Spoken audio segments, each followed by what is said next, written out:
Ya memang faktanya hampir semua penganut agama ya menganggap agama yang paling benar.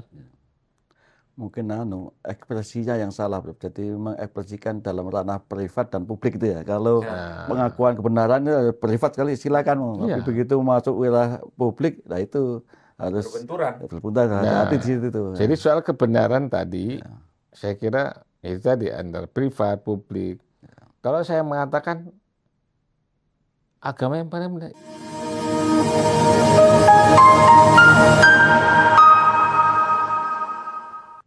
Pak Kiai, itu dulu kalau zaman saya, mungkin lebih lama lagi zaman Pak Kiai, itu 28 Oktober, Sumpah Pemuda itu kan, Kemarin dah 28. iya, Ya. kan rame ya Pak ya. Kenapa? Kita, mungkin Pak Kiai dulu masih di organisasi kepemudaan, saya masih di organisasi kemahasiswaan, itu kan ada event-event gitu loh, ada sesuatu yang jadi membuat Hari Sumpah Pemuda itu seperti lebih semarak gitu.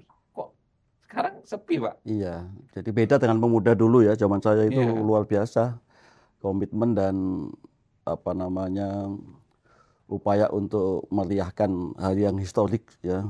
Sumpah Pemuda, terus Hari Pahlawan itu luar biasa. Lah kemarin kita rasakan ya sepi ya karena mungkin hujan mungkin dah atau gak ada hujan ya. Ya, Iya, ya, padahal mungkin ada. mereka bilang lautan badai kulalui, hujan Tapi rintik-rintik tidak hanya selesai. hujan. Persoalannya adalah sekarang ada magnitud baru anak-anak muda sehingga lebih tertarik untuk memperbincangkan di luar soal-soal Hari Sumpah Pemuda atau sejenis itu. Apa itu, Pak? Ya mungkin sekarang di era medsos atau era digital sehingga ada sesuatu yang lebih menarik. Ini ada habis saya ini. Bentar. Ada tamu saya, ada teman datang Siapa itu? profesor. Ada Profesor Kacung Marijan dari Surabaya. Kita jemput dulu, Pak. Ya. Assalamualaikum, Prof. Assalamualaikum, Salam. alhamdulillah sehat-sehat ya. Alhamdulillah, ya. Alhamdulillah, alhamdulillah. Assalamualaikum, Prof. Ini Mas Edi, Edi. Prof. Mas Edi sehat, Mas Edi. Siap, sehat, Prof. Sehat selalu, Prof. Alhamdulillah. Silakan. Kita lagi Mas bincang-bincang monggo kita. Wah, tentang apa ini?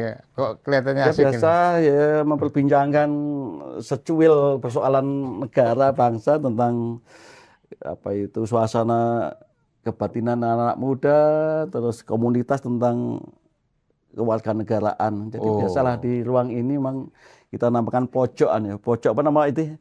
Pojok warga, Warga. Prof. Jadi ini kami bikin podcast ini namanya Pojok Warga. Oh, begitu Makanya ya. kami siapkan di sini kaulanya. Oh, Warganya ini, kaula ini yang duduk-duduk Iya, pakai iya, sarung, iya, yang iya, makan iya. kacang ini. Ini Mas Edi saya kenalkan ini Profesor Kacung Marijan. Ya, Ini saya ini juga terkenal dah. kenal pasti. Iya, iya, iya, iya. Beliau akademisi UNER. Ya. lulusan- Apa Prof sekarang kesibukannya hari ini?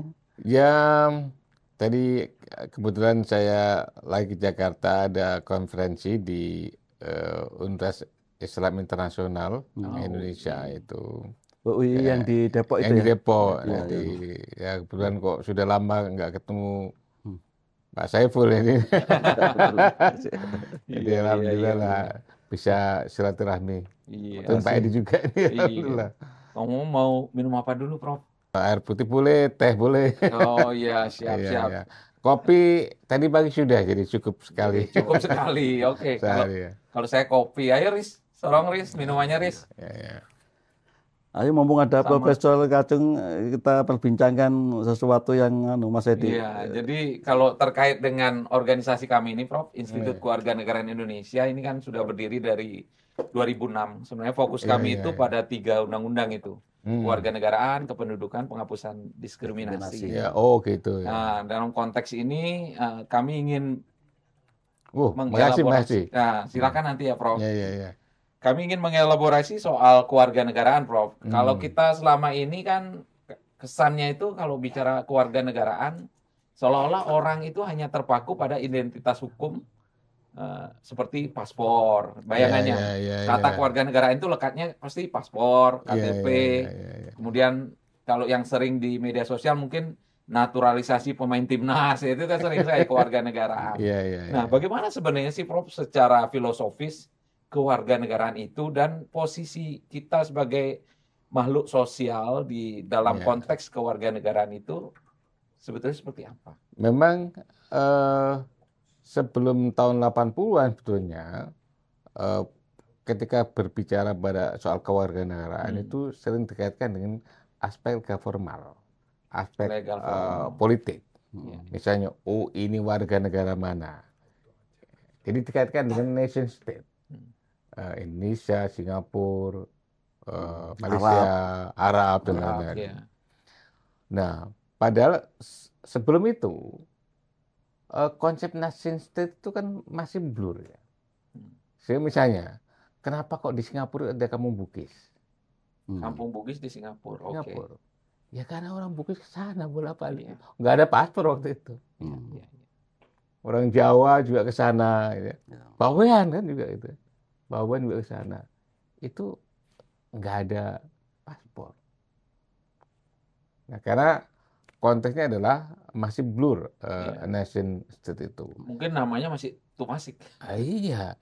Nah, itu sampai tahun 80-an, jadi tahun 40-an ya, itu menjadi tadi lebih formal tadi ya, secara politik karena negara-negara baru kan memang banyak lahir pasca dekolonialisasi. Iya. Nah, jadi kolonialisasi sebetulnya waktu itu ya relatif blur masih. Indonesia ke Singapura, Singapura ke ini nggak ada batas yang batasan jelas. karena kolonial waktu itu juga. Tapi ketika ada dekolonisasi dan muncul negara-negara baru, kan itu juga ada di Amerika Latin, bahkan sebelum beberapa dekade sebelumnya, lalu Asia, Afrika, Timur Tengah itu. Lalu ada terkotak-kotak, oh ini negara mana? Misalnya di Asia Tenggara itu. Iya.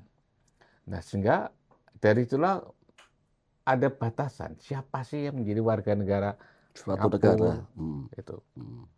Nah, buktinya adalah selembar paspor tadi.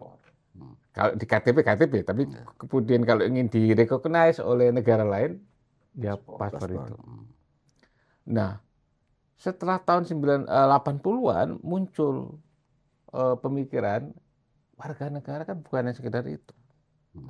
Warga negara terkait dengan proses-proses sosial, proses-proses budaya, yang itu tidak semata-mata dinaungi, dirangkai oleh soal legalitas formal politik seperti itu.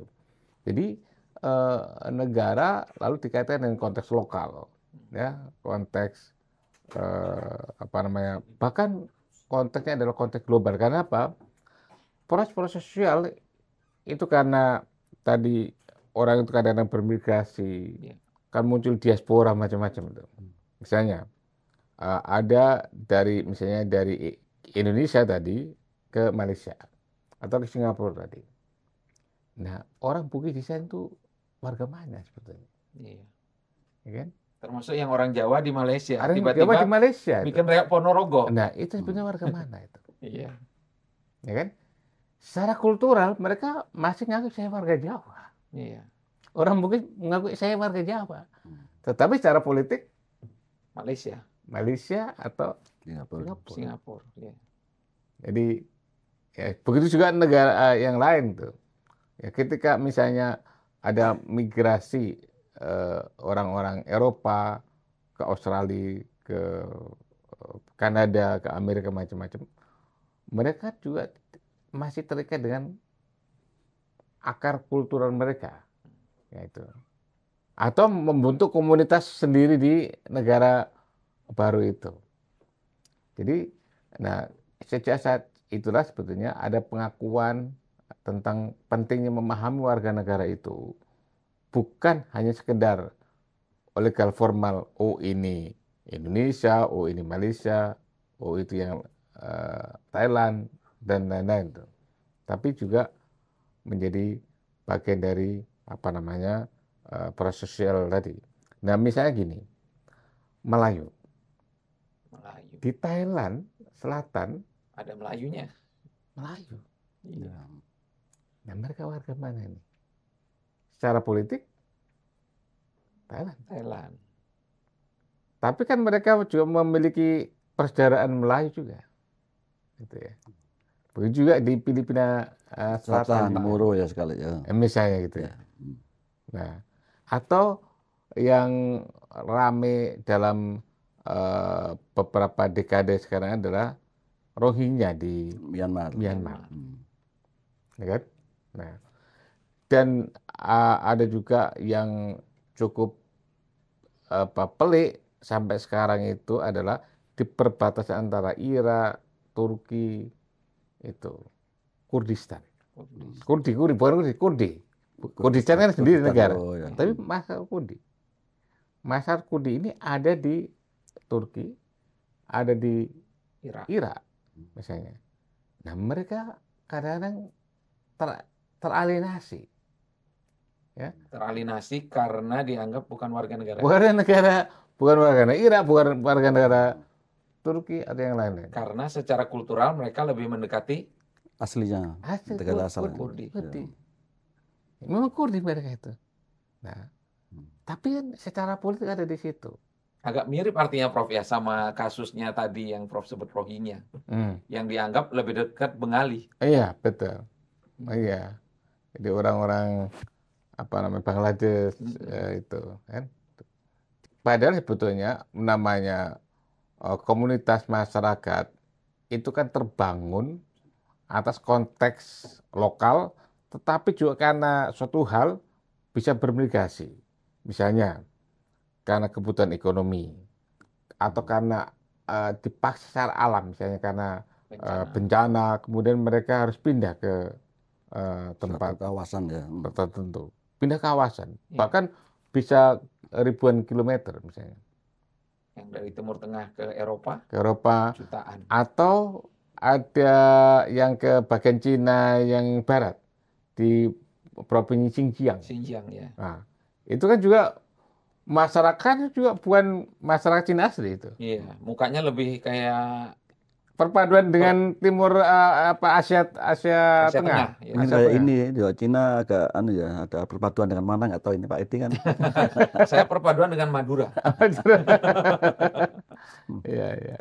Terus kembalikan kalau konteks lokalitas Indonesia ya. Prof kan dulu pernah jabat dirjen kalau saya, dirjen budayaan zaman tahun berapa itu jadi dirjen? Saya 2012 sampai akhir 2015. Jadi sekitar 3 tahun lebih lah. Oh iya. Mungkin ketika menjabat itu kan menangani kalau beberapa masalah atau etnisitas atau kelompok-kelompok aliran atau kepercayaan zaman itu kan sangat subur. Bagaimana kasus-kasus semacam itu dikaitkan dengan komitmen atau beban kewarganegaraan yang terjadi pada waktu itu dihadapi oleh mereka itu? Ya, Undang-Undang Dasar kita itu kan mengakui ya tentang Indonesia itu kan dibangun oleh ketuhanan yang Maha Esa dan kepercayaan. Jadi diakui sebenarnya secara konstitusi kita itu. Nah, cuma dalam realitasnya waktu itu agama yang diakui agama tertentu. Ya, Islam, Katolik, Protestan, Hindu, Buddha. Belakangan Konghucu. Nah, belakangan zaman Gus Dur, ya kan? Konghucu, karena dulu Konghucu dipaksa untuk masuk Buddha. Oh ya. Gitu kan? Padahal kan beda. Atau seperti Kaharingan di Kalimantan. Hindu ya kan. Dipaksa itu bagian dari Hindu. Nah, di kita kan banyak punya aliran percayaan itu. Waktu itu seingat saya tercatat sekitar 300-an. Banyak juga ya banyak 300 kelompok. 300. Ya, ada Parmalim segala macam itu ya. Macam-macam. Jadi saya waktu itu sering kali kita mengadakan semacam gathering gitu ya. Ketemu bareng-bareng ya kita membicarakan itu. Nah, dulu ini kan bukan hanya sekedar tidak adanya pengakuan oleh negara secara formal ya kepada mereka, tetapi juga secara sosial. Misalnya, karena mereka itu merasa, agama saya itu memang itu. Kepercayaan. Kenapa kok saya harus dipaksa untuk prosesual misalnya pernikahan itu harus sesuai dengan agama formal. Nah, waktu itu saya dapat cerita dari senior saya waktu itu. Ada namanya Pak Muklis Paini waktu itu. Pernah jadi salah satu deputi atau dirjen waktu di Kementerian Pariwisata waktu itu. Cerita bahwa sejak adanya Undang-Undang Kependudukan tahun 2006 Ya. itu memungkinkan orang-orang yang menganut aliran kepercayaan itu untuk menikah sesuai dengan kepercayaannya. Tidak lagi dipaksa menikah dengan agama Yang formal formal itu. Jadi waktu itu katanya agak ribut ya waktu itu. Tapi ternyata udah itu adalah realitas. Jadi saya kan melanjutkan saja itu ya, melanjutkan bahwa memang akhirnya proses pernikahannya sesuai dengan kepercayaan masing-masing itu. Itu di kantor catatan sipil itu. Jadi kalau yang soal Konghucu awalnya kan juga nggak bisa kan. Nah akhirnya ketika Gus Dur menjadi presiden, jadi kan ada pengakuan. Walaupun saya dengar di Kementerian Agama masih agak susah untuk cari orang dari dirjen Konghucu. Dijabat oleh ada yang Islam, ada yang iya, jadi karena cari pejabat yang eselon pangkatnya bisa sesuai itu agak susah. Tapi sebetulnya sekarang kan dimungkinkan untuk mengangkat dirjen itu tanpa harus dari pegawai negeri. Kayak di lelang gitu ya, Prof ya. Lelang artinya orang yang punya kemampuan asalkan dari sisi kompetensi, usia dan pengalaman itu sudah cukup, ya bisa aja. Tapi saya nggak tahu itu kemenak, saya nggak tahu sejauh ini kayak apa. Tapi waktu itu saya dengar agak susah itu cari. Ya Prof, monggo Prof, silakan Prof. Ya. Sebelum saya tanya yang lebih sulit lagi nih Prof. Nanti, kalau kita belum minum nggak bisa jawab nanti Prof. Alhamdulillah. Iya. Kalau yang ini agak susah kayaknya. Iya. Nah terkait tadi Prof, bicara soal masyarakat adat, kemudian yang punya agama lokal yang sudah demikian tua, jauh sebelum nation state yang namanya Indonesia ini lahir gitu, tahun 45, mereka tentu ada ratusan tahun sebelum negara ini ada. Kan artinya mereka sebenarnya sudah punya suatu ikatan-ikatan prapolitik sebelum kemudian kita menciptakan masyarakat politik bernama Indonesia. Yang kita utamakan jargonnya selalu saudara sebangsa dan setanah air ini kan gitu.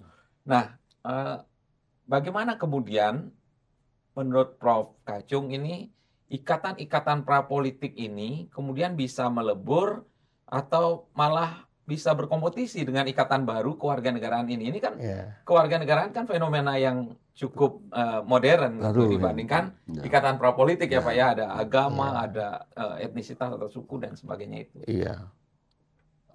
Jauh sebelum ada Indonesia, sebetulnya kan wilayah Indonesia itu kan relatif melebur ya, itu ke Asia dan ke Australia. Jadi Jawa waktu itu kan masih menyatu. Jawa, Sumatera, Kalimantan itu masih menyatu. Iya.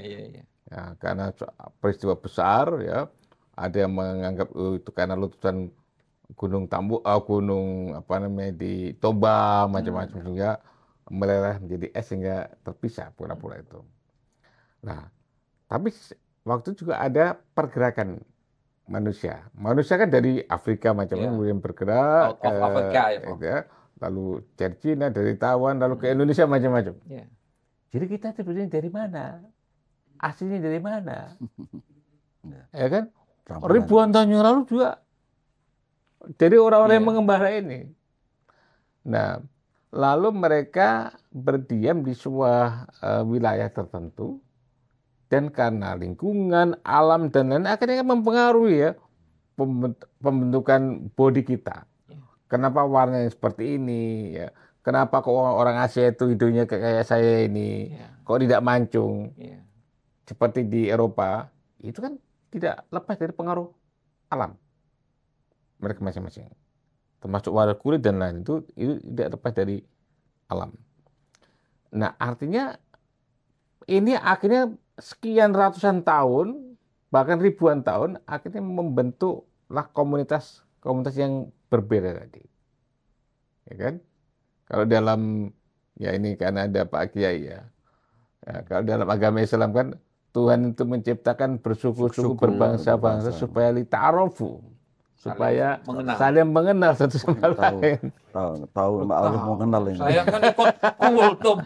Kultum. Ikut kultum ya. Iya, kultum Nah, kita. itu seperti itu.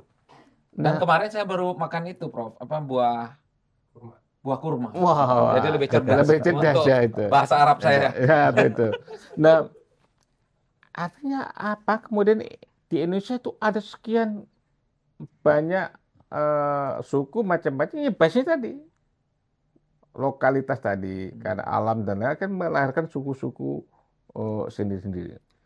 Nah, belakangan eh, ada negara Eropa yang ke sini, Ya. Portugis, ya, Spanyol, lalu Belanda. Belanda, kemudian belakangan Belanda. Nah, Belanda itu yang awalnya kan berdagang, ya semuanya berdagang. Karena itu orang Portugis itu mengatakan, kami nggak pernah Menjajah. ke Indonesia.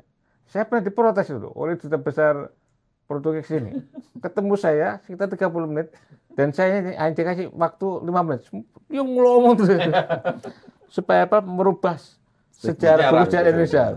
Bahwa kami tidak pernah menjajah. Ya saya dengarkan aja.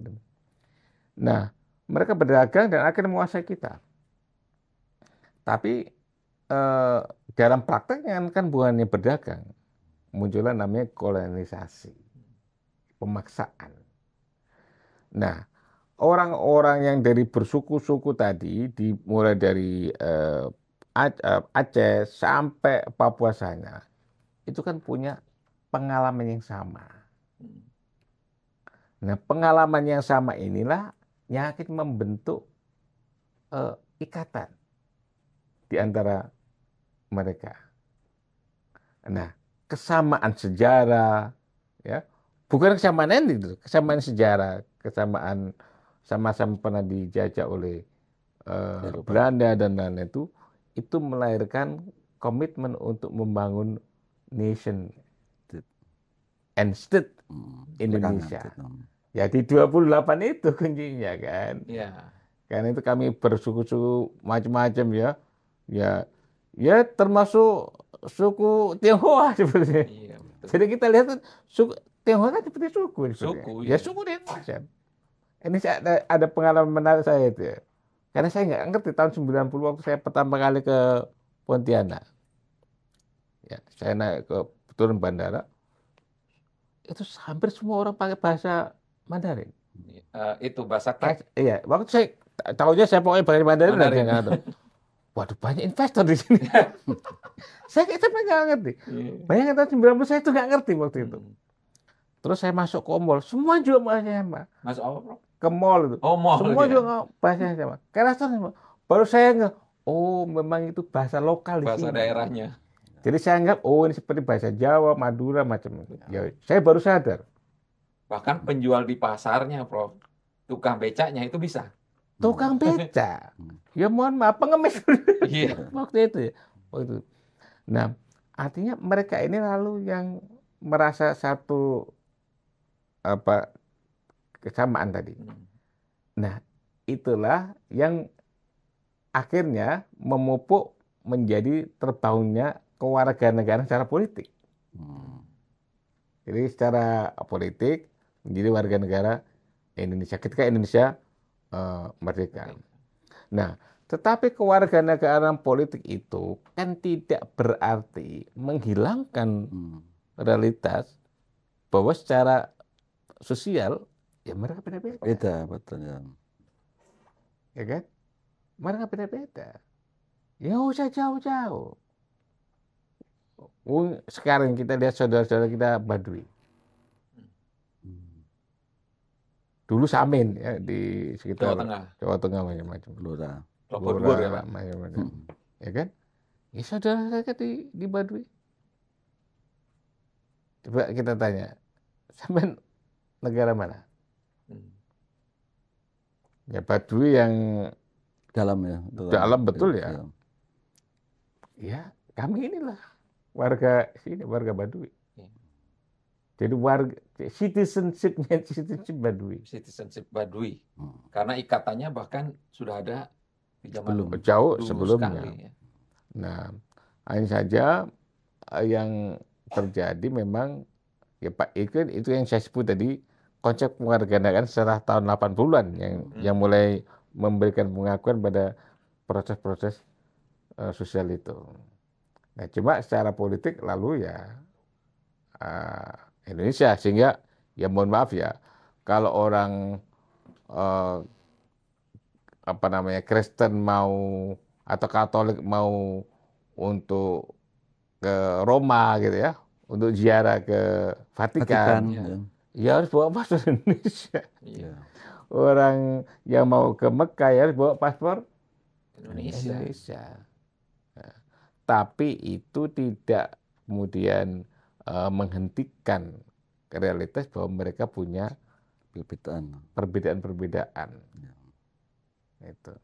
Kata itu pas ya, jargon Bhinneka Tunggal Ika tuh yang jadikan salah satu pilar atau doktrin kebangsaan dan sosial kebangsaan kita ya, Bhinneka Tunggal Ika itu pas. Iya. Jadi Bhinneka itu pengakuan secara kultural. Kultural. Ya. Jadi Bhinneka secara kultural memang kita bahasanya aja 700 mungkin. Lebih ya. Walaupun belakangan bahasa-bahasa yang kecil itu punah juga. Iya. Penggunanya sudah tidak ada mungkin ya. Ya, itu. Nah, tapi secara politik satu. Nah, jadi kita sebenarnya konsep kewarganegaraan kita bagus juga. Bagus ya. Dengan Bhinneka Tunggal itu. Jadi ada pengakuan citizenship-nya itu secara kultural, tapi secara politik ya ada, karena memang pada akhirnya kita berinteraksi dengan masyarakat global pun ya mau nggak mau soal citizenship itu tetap penting. Ini nggak bisa lagi kembali seperti prakolonial tadi. Kita ke Singapura tanpa visa, ke Malaysia tanpa visa. Yuk kita lihat misalnya, saya nggak tahu persis bagaimana dulu Tan Malaka itu kemana-mana keliling dunia itu gimana. Pakai visa apa enggak waktu itu? Beliau masih menjabat Komintern dulu ya itu ya. Nah, yang waktu keliling-keliling ya. Yang itu. Nah, tapi saya nggak mendalami ya apakah misalnya Tan Malaka atau beberapa orang yang lain waktu itu pakai yang jelas waktu itu kan belum ada Indonesia. Iya.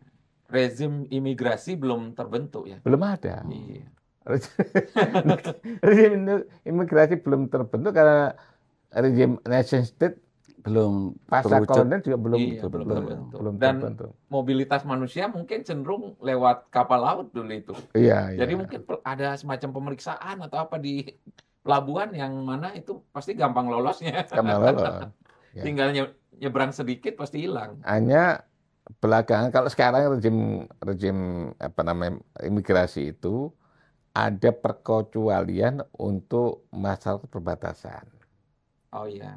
Jadi misalkan kalau di Kalimantan Barat ada masalah Entikong ya. Entikong dengan Malaysia itu kan sangat dekat sekali. Nah mereka diperkecualikan tanpa harus bawa paspor. Ada semacam mobilitas semacam kartu khusus lah. Iya. Itu untuk lintas harian lah itu ya. Ya termesti seperti sekarang itu antara Timor Leste dengan itu. Apalagi Timor Leste yang enklave khusus. Ya. Kan ada Timor Leste itu wilayahnya ada di dalam wilayah Indonesia.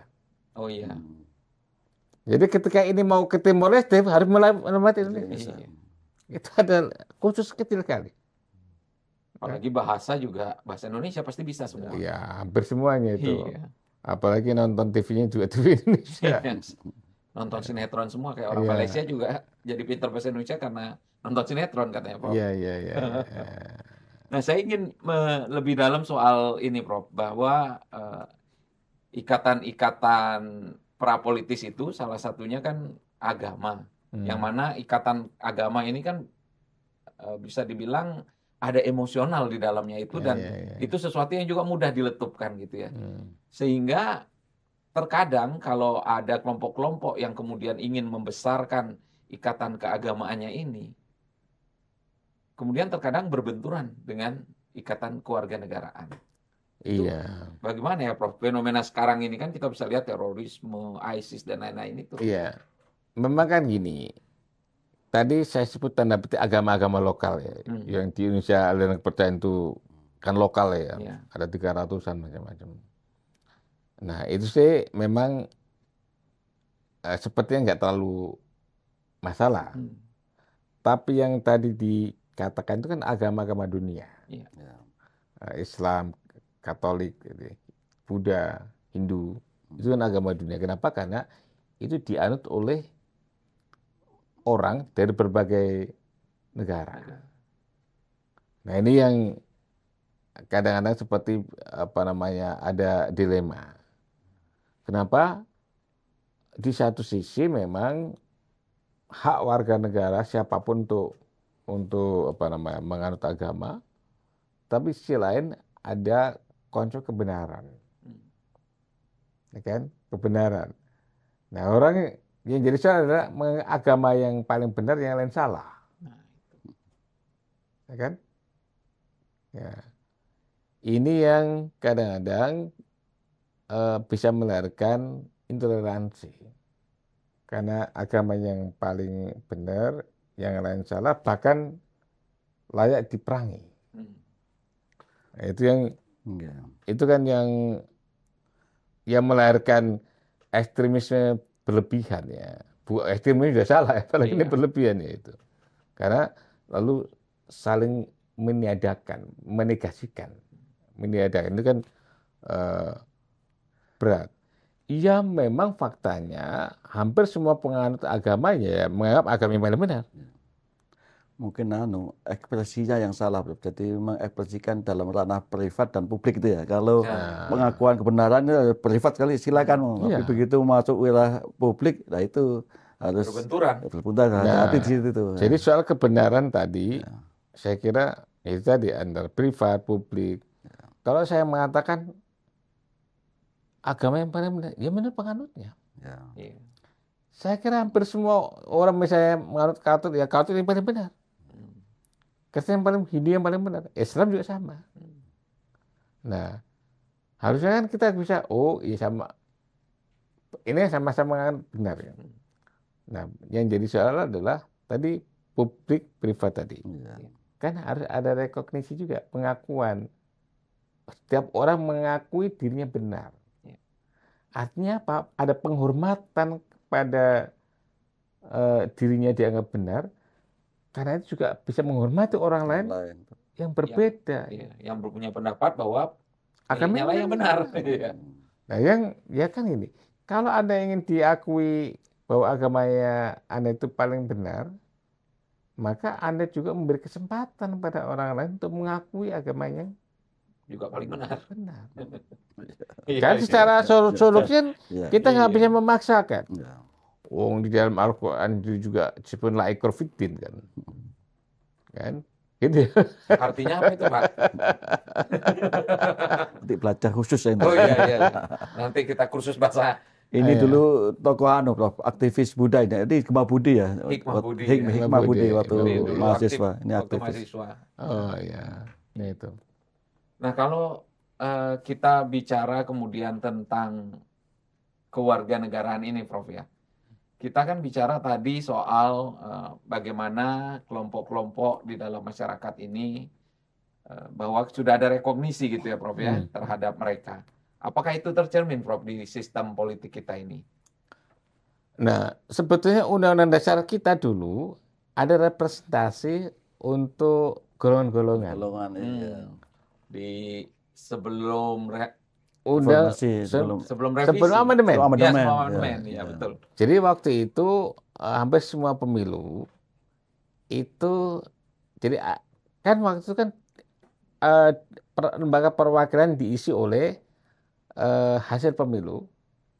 Zaman Orde Baru kan ada 3 partai, Golongan Karya, P3 sama PDI. Katanya belum P waktu itu. Tapi masih. Dulu namanya 2 partai politik. 2 partai politik yang satu nggak jelas. Iya. Nah, lalu ada namanya perwakilan khusus, utusan daerah, Utusan daerah dan golongan-golongan. golongan. Nah, golongan-golongan ini waktu dipilih ada golongan agama, ada golongan minoritas. Karena kalau secara politik kadang-kadang minoritas kan susah untuk Iya. berkompetisi itu. Secara elektoral mustahil. Mustahil. Nah, lalu sejak amandemen berubah. Semuanya maka harus melalui proses elektoral. Tapi dibagi dua. Satu adalah wakil yang mewakili people, mewakili rakyat.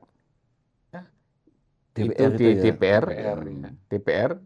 Jadi mereka dipilih karena kompetisi melalui partai-partai politik.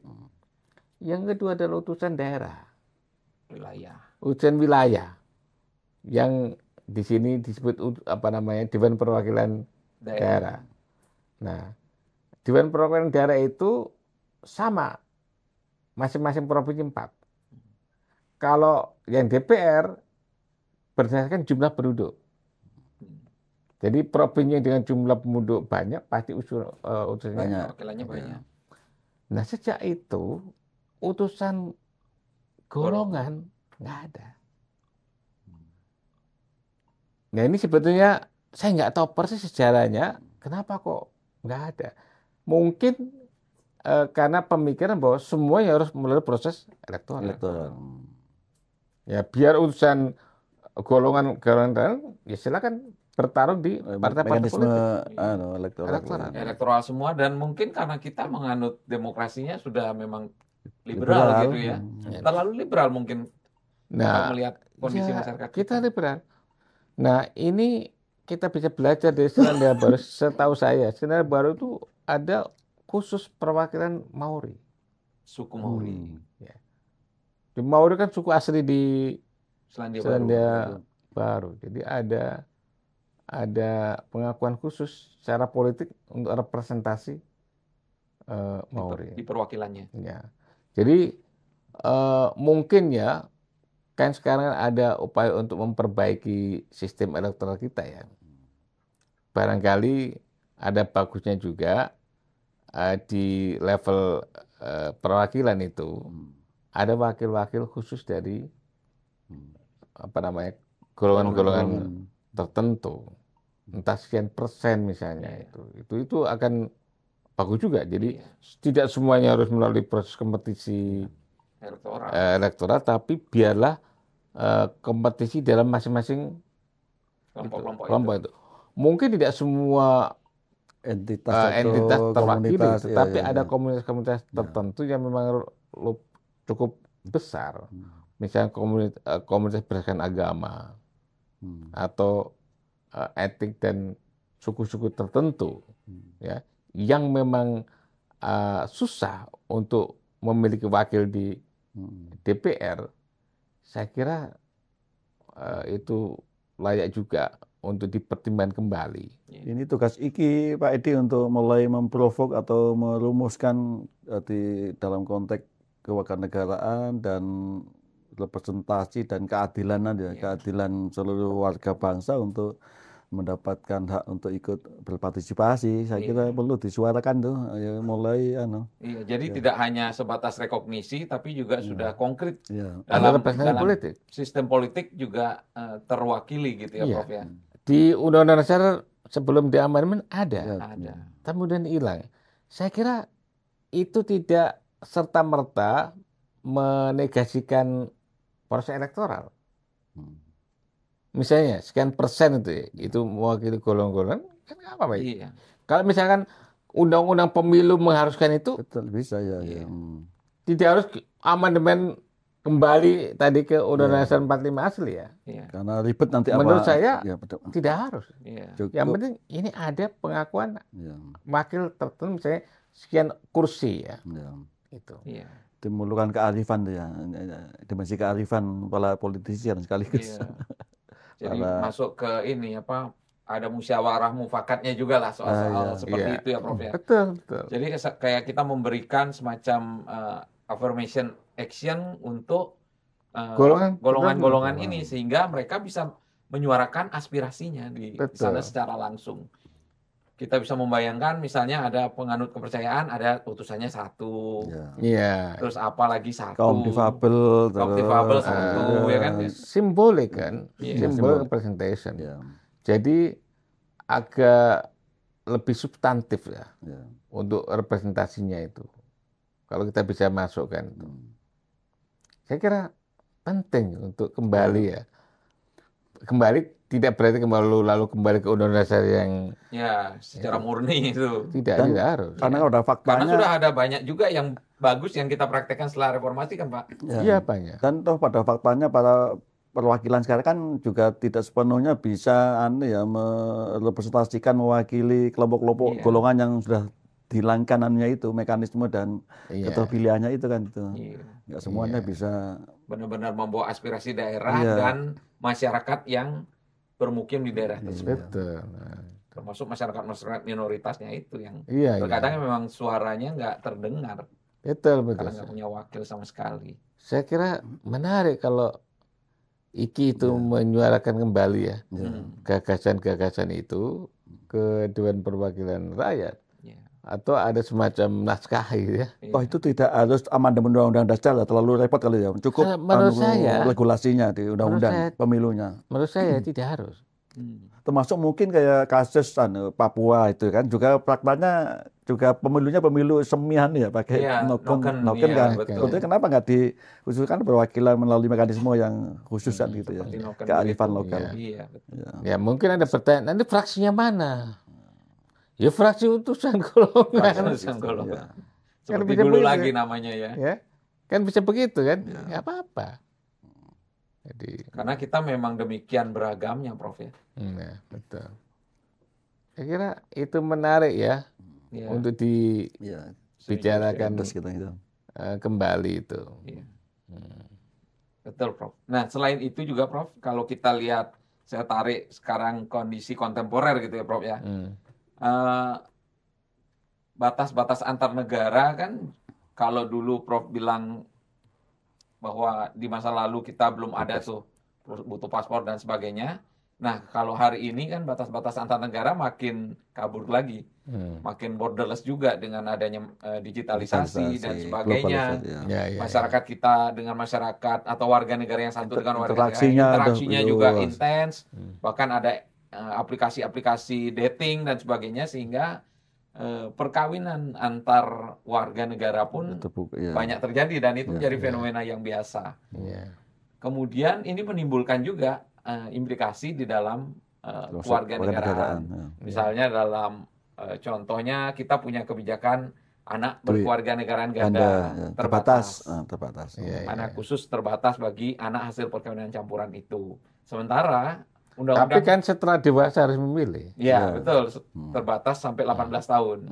Nah, sementara asas kewarganegaraan kita yang utama itu kan asas kewarganegaraan tunggal. Sementara fakta dunia ini semakin terbuka dan interaksi yang Ya. tanpa batas. Ya. Bagaimana Prof melihat fenomena ini? Pertama ya, soal globalisasi itu kan perubahan teknologi, informasi, itu mau nggak mau kan mengharuskan seperti itu. Sehingga melahirkan apa yang disebut sebagai kewarganegaraan global kan. Ya. Global citizen. Kosmopolitan. Iya. Nah, warga global itu artinya ya bisa voicing, bisa menyuarakan untuk suara global. Misalnya kasus yang sampai sekarang terlanjut adalah soal di Palestina Gaza itu. Yang bersuara itu kan global. Bukan hanya orang Palestina. Kenapa? Ada isu itu menjadi perhatian global, warga dunia. Ya kan itu nggak terjadi kalau tidak ada perubahan teknologi, informasi, ekonomi, dan lain-lain. Nah, belum lagi tadi soal titik temu yang memungkinkan orang berinteraksi lebih dekat, bahkan akhirnya kemudian kawin-mawin ya. Iya, betul. Antar bukan hanya antar suku tapi antar warga negara yang berbeda. Negara itu. Nah, sebetulnya untuk negara-negara yang setahu saya ya bekas jajahan Inggris, Inggris. ya. Jadi itu kan memungkinkan dibukanya dui kewarganegaraan. Bahkan saya punya teman itu punya 3 kewarganegaraan. Oh, multi dia. Jadi saya masih ingat namanya Naim. Teman saya namanya Naim, orang Pakistan. Dia cerita, Jung, saya ini punya warga negara Pakistan masih. Saya itu sebelum waktu itu tinggal di Australia. Saya sekarang punya warga negara Australia. Sebelumnya saya punya kewarganegaraan Kanada. Dan masih itu. Banyak kan punya 3 kewarganegaraan. Dan karena ini negara-negara yang masih terkait dengan persemakmuran tadi, itu diakui. Dan beberapa negara mengakui karena memang fakta itu. Nah, Indonesia memang belum mengakui itu. Walaupun kalau saya ngobrol-ngobrol sama teman-teman diaspora yang ada di berbagai negara, yang ada di Eropa, di Amerika, dan lain-lain itu, mereka pasti ingin menjelaskan ke Indonesia. Tapi karena harus berpenghidupan di sana, itu akhirnya dilepas negara Indonesia. Saya baru kan temu ya. Karena dia tidak bisa berkewarganegaraan ganda. Iya, kamu ada. Saya ketemu sama kemudian saya menemani istri saya ke Australia. Nah, ada mantan muridnya tinggal di Sydney. Sekarang burung-burung. Nah, menikah sama orang Indonesia sana, tapi warga Indonesia sana. Nah, istri saya itu, dia bilang, saya barusan disumpah menjadi warga negara Australia. Berat sebetulnya untuk mengambil itu, tetapi itu harus dilakukan karena sudah hidup di situ, cari makan di situ, mau kembali di Indonesia juga mulai dari nol lagi atau mulai dari nol lagi. Nah, mereka seperti mau juga negara. Begitu beberapa teman saya yang tinggal di Jerman. Nah, mereka sekarang masih warga Indonesia, tapi anak-anaknya sudah mau menjadi warga negara Jerman. Apalagi kalau berkarir di sana, Prof ya. Udah kuliah di sana, kemudian bekerja di sana. Karena kadang-kadang jabatan-jabatan tertentu, misalnya di bidang penelitian atau teknologi, itu kan perusahaannya sendiri juga memberikan gitu. Bahwa kamu kalau mau jabatan ini harus warga negara ini. Nah, saya lalu di Canberra ketemu teman orang Makassar. Ya baru beberapa tahun, belum sampai 15 tahun itu tinggal di sana. Anaknya kemudian baru lulus jadi dokter. Dia bilang, saya mau jadi warga negara Australia. Karena dengan menjadi warga negara Australia, maka karirnya dan lain-lain itu lebih baik. Walaupun sebetulnya dalam hati mereka kalau boleh dui kewarganegaraan mau. Tetap Indonesianya akan dipertahankan. Saya kira ini juga satu realitas ya, warga global tadi. Iya, betul. Yang mungkin perlu diperhatikan oleh pemerintah. Ingat nggak waktu itu Menteri Energi ya, siapa Pak? Archandra Tahar. Iya. Itu sudah menjadi warga negara Amerika. Lalu mau diangkat jadi menteri. Pusing ternyata pernah jadi warga negara sana. Terpaksa mencabut di sana. Ya, padahal kalau mau bisa. Itu. Untuk dui keluarga. Teman saya tadi Naim tadi malah punya 3 keluarga negaraan. Bukannya saya nggak tahu ini. Saya sudah lama saya nggak ketemu Naim di mana. Saya nggak tahu kalau dia kemudian tiba-tiba ke Inggris lalu menjadi warga negara Inggris lagi. Kacau juga si Naim. Kalau di kita zaman dulu ya Prof ya, sebelum ada undang-undang kependudukan, orang masih bisa punya KTP juga banyak zaman dulu. Oh iya, itu betul. Beli tanah di sini, bikin KTP di situ. Kawin di sana, KTP di sana. Ya. Soalan Prof, sekarang mungkin waktu kita sudah hampir membatasi kita. Ada satu yang ingin kita kembangkan. Fenomena baru, Prof. Anak-anak muda sekarang baik Gen Z maupun milenial itu kan sekarang asik dengan dunianya gitu loh. Kita agak serta-merta menghakimi atau menjustifikasi bahwa mereka udah abai terhadap tanggung jawab kewarganegaraan. Contoh tadi dengan Mas Edi ngomong soal di Sumpah Pemuda kemarin, Iya. sepi sekali itu. Gimana Profesor memahami dan memaknai fenomena anak muda dengan dunianya, dan sementara negara ini dengan segala problemnya, Dinamikanya. eksistensinya, perkembangannya memerlukan partisipasi maupun tanggung jawab anak muda, tapi faktanya ya begitu itu. Jadi karena mengidealkan anak muda sekarang dalam konteks tanggung jawab dan tugas kewarganegaraan yang ada hak dan tanggung jawab misalnya. Gimana melihatnya? Iya, itu memang bagian dari realitas yang kita hadapi ya. Menurut saya itu juga tidak lepas dari konteks relasi. Sesama warga negara itu kan horizontal. Sebenarnya kan sama. Ya. Tetapi kita dibingkai dengan konteks nation state. Itu juga ada unsur vertikalnya. Vertikal dengan. Kenapa? Karena citizen itu membentuk dalam entitas politik besar dalam negara kan melahirkan ada representasi, ada orang wakil kita atau pemimpin yang duduk di pimpinan. Ya. Nah, ada warga negara tadi, ya, kemudian memiliki pemimpin negara, mulai dari presiden, DPR dan lain-lain itu. Nah, belakangan kontrak antara pemimpin dan yang dipimpin ini kan mulai seperti kontrak yang terbatas, merenggang, kontrak singkat, Ya. yaitu di dalam bilik suara. 5 tahunan ya. Setelah itu relasinya kan kurang nyambung. Ini barangkali kan itu yang membuat kenapa sih? Kenapa itu harus berbangsa? Kenapa itu harus bernegara? Nah, kesadaran tentang kenapa kita harus berbangsa, kenapa kita juga mengakui tentang bangsa-bangsa di dalam kita, tadi lokal-lokal nanti bangsa-bangsa lokal, suku, bangsa, agama. Iya, dulu kan disebutnya bangsa Jawa, bangsa. Itu. Kemudian dijadikan suku bangsa gitu. Suku bangsa. Disebutnya biar akhirnya jadi suku bangsa. Iya. Nah, kesadaran tentang komunitas besar Indonesia itu yang menurut saya juga berkurang. Kenapa? Karena soal tanggung jawab. Kan pemimpin ketika dipilih itu punya tanggung jawab kepada yang memilih. Ya kan? Nah, hanya saja ini dianggap kadang-kadang selesai waktu dipilih suara.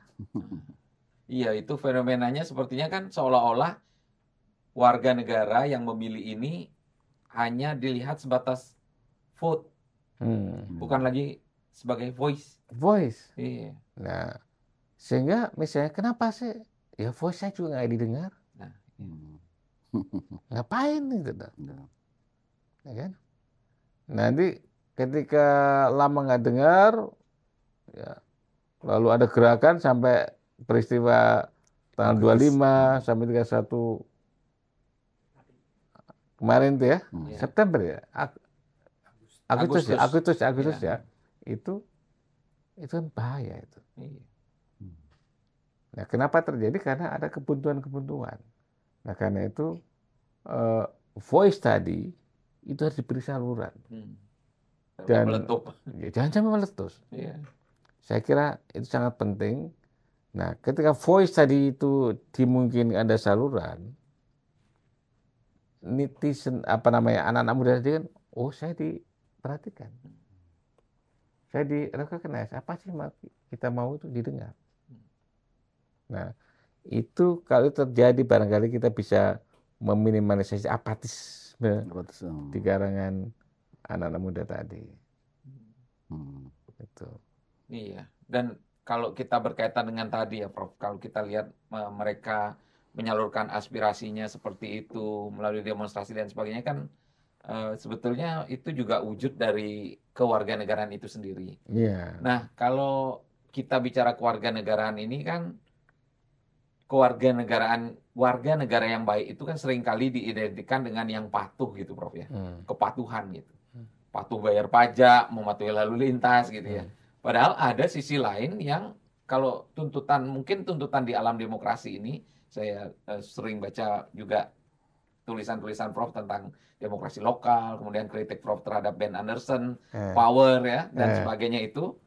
Kita lihat ini kan posisinya seharusnya juga kita membangun warga negara yang kritis, sadar, kemudian partisipatif, dan sebagainya itu kan, Prof. Nah, bagaimana Prof melihat fenomena tersebut? Iya, relasi antara warga negara dan pemimpin itu kan bisa dialektis, bisa dinamis. Ya. Jadi misalnya, oke, warga negara memang ada kewajiban untuk obey, untuk mematuhi, betul. Tapi juga ada kewajiban pemimpin untuk bertanggung jawab kepada warganya. Nah, kan begitu. Ya. Jadi ada sama-sama obey gitu loh. Ya. Nah, tetapi ini kan lalu tidak searah, tapi dua arah. Makanya voicing tadi itu terjadi manakala ada saling dialog di antara pemimpin yang dipimpin. Oke lah misalnya pemimpin mengatakan, oh kami terbatas. Apa terbatasnya? Uang negara terbatas. Ya, ngomong loh. Kita kasih pinjam. Kan terbatas jangan dikorup, itu bahaya itu lah. Nah, saya kira dalam negara demokratis itu dimungkinkan untuk interaksi tadi. Jadi ada voicing, kemudian hearing tadi, lalu ada responsiveness dari yang dipimpin itu, yang memimpin kepada yang dipimpin. Dan warga negara yang memang harus mematuhi juga misalnya bayar pajak. Ya. Tapi kewajiban pemimpin adalah menggunakan pajak itu untuk sebesar-besar kemampuan rakyat. Harus dengan bukan untuk disalahgunakan. Iya, betul. Bukan memperkaya diri dan keluarga. Boleh kaya, tapi kan harus halal. Iya. Atau kita tepuk sakinah dulu biar halal. Nah itu asik juga itu. Asik juga. Sudah hafal, Prof. Iya. Ya, saya pernah lihat videonya. Kalau yang mau tambah lagi harus bisa tepuk sakinah ini, Pak. Iya. Ya kayaknya dulu lah. Oke, Profesor, terima kasih nih atas waktunya dan sama-sama. Lain kali bisa kita sambung lagi kalau pas ke Jakarta, Prof, kita mampir sini, kita bincang-bincang lagi dengan tema dan isu yang lain itu. Alhamdulillah kita belum lama juga podcast dengan sejumlah tokoh. Sebelum ini ada Mas Isfah Bahrawi ya, terus terakhir Pak Budiman Tanurejo, wartawan Pemret Kompas. Ke depan juga kita akan jadwalkan sejumlah tokoh-tokoh yang kita ajak untuk mengedukasi dan mencerahkan kehidupan masyarakat kita itu. Tapi sebelum ditutup, Pak, kan tadi kita sudah bicara warga negara. Nah, kalau kita bicara ikatan sebelum warga negara atau prapolitis itu kan ada, silakan Prof. Ada kaulah, ya, ada kaulah. Nah, kebetulan di sini ada kaula-kaula, ini kameramen dan lain-lain ini yang cuma makan-makan sementara kita nggak bisa makan. Nah, sekarang kita biarkan mereka kalau ada pertanyaan dulu, Prof. Boleh. Silakan kalau teman-teman ada pertanyaan. Izin, Prof, saya Udin dari Gunung Halo, Prof. Boleh. Tadi kan ada terkait soal kewarganegaraan dan agama, Prof. Di Islam itu kan ada di NU khususnya ada slogan Hubul Waton Minal Iman. Cinta negara itu sebagian dari iman. Hanya saja kan apakah saat ada warga negara Indonesia yang pindah ke warganegaraan itu bertentangan dengan prinsip agama, prinsip negara, tidak, Prof.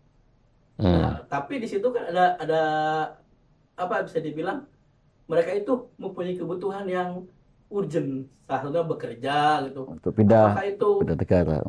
masuk haram, halal, tidak? Itu Iya. bagaimana? Oh, wah, ini nanti Pak Kiai dia dia punya fatwa halal haram itu. Jadi sebetulnya kan pindah ke warga negara itu kan juga boleh. Iya, hak ya. Hak itu. Itu di dunia itu diakui. Jadi diakui warga negara yang lain. Amerika ke Indonesia juga boleh. Karena ada juga orang warga negara Amerika pindah ke Indonesia. Itu timnas sepak bola. Romo Dari Magnis Belanda. itu Oh iya, dari Jerman. Jerman itu cintanya ke Indonesia maka pindah. Nah, tetapi dalam hal tertentu itu kan bisa dimungkinkan untuk tadi berkewarganegaraan ganda. Jadi kan kadang-kadang orang pindah kan terpaksa. Iya. Misalnya karena ikut suami atau ikut istri atau karena pekerjaan udah nggak mungkin dah di Indonesia sudah susah dapat kerjaan lalu menjadi warga negara lain. Padahal sebetulnya kan di antara mereka masih ingin mempertahankan warga negaraannya. Jadi ini yang sejak awal menurut saya perlu dibuka ruang untuk berkewarganegaraan ganda. Nah, soal misalnya pajak dan lain-lain kan itu soal lain kan. Kan bisa diatur. Diatur itu tinggal di mana, kerja di mana dan lain-lain kan bisa. Itu saya kira menurut saya kok sudah waktunya Indonesia membuka ruang itu karena ada kebutuhan juga. Iya, banyak orang Indonesia juga sudah di mana-mana ya. Iya. Hampir seluruh dunia ada orang Indonesia. Hampir seluruh dunia itu ada. Ya. Kemarin ada teman ke Tiongkok mau nginep di hotel, ternyata yang nyambut orang Indonesia. Orang Indonesia. Yang kerja di situ dengan bahasa Indonesia akhirnya kan. Bahasa Indonesia, nah itu. Jadi kalau itu terjadi itu tidak lagi halal haram kan. Ya, betul. Ya bisa makruh. Enggak, di Islam itu kan ada namanya maslahah, itu konsep paling bagus ya. Jadi itu mengisi ruang-ruang ketika regulasi atau norma-norma itu mungkin belum tersedia ya. Ada kepala jumhur itu berkata gini, intama kanatil maslahah, di mana di situ ada maslahah yang menjadi tujuan dan diproses, fasamma hukum Allah, disitulah hukum Allah. Jadi hukum Allah itu tidak berupa kitab, Quran, hadis, haram, halal, bukan itu, tapi setiap upaya kemaslahatan ya, termasuk tadi itu ya. Teman-teman paling Anda bangsa lihat wajahnya dan bodinya gitu. Jadi ada temannya yang mau hijrah pindah ke negaraan, kalau itu kemaslahatan ya, mana fasama hukmullah, disitulah terjadi hukum Allah ya, diperkenankan sejauh itu untuk maslahah. Tapi kalau hasilnya mafsadah itu yang nggak dibolehkan lah gitu. Misalnya ke Malaysia ya, udah kerja di Malaysia udah puluhan tahun, akhirnya ketemu sama anak gadis di Malaysia ya bisa aja. Ya. Oke, Prof. Terima kasih banyak atas waktunya, bincang-bincangnya yang demikian berharga. Kami banyak mendapat wawasan dari Prof. Dan mudah-mudahan nanti Prof. Kacung ini kan tulisannya banyak sekali. Ya. Udah lama nggak nulis ini. Oh, udah lama nggak nulis. Kita punya jurnal ya. Nah, kami punya jurnal namanya Jurnal Identitas, Prof. Jadi mudah-mudahan nanti kita bisa dapat tulisan dari Prof. Kacung. Insya Allah suatu saat saya dengan senang hati saya akan nulis. Wah, terima kasih banyak, Prof. Atas waktunya. Sama-sama. Baik, warga IKI. Demikian pojok warga kali ini. Semoga perbincangan kita mengenai kewarganegaraan hari ini bisa menambah wawasan teman-teman bahwa kewarganegaraan tidak hanya sebatas status hukum, tapi juga soal pengakuan atau rekognisi, kemudian hingga bentuk-bentuk partisipasi kita sebagai warga negara yang baik di alam demokrasi ini. Tentu butuh warga negara yang sadar, yang kritis, yang partisipatif menuju konsolidasi demokrasi. Demikian hari ini. Salam.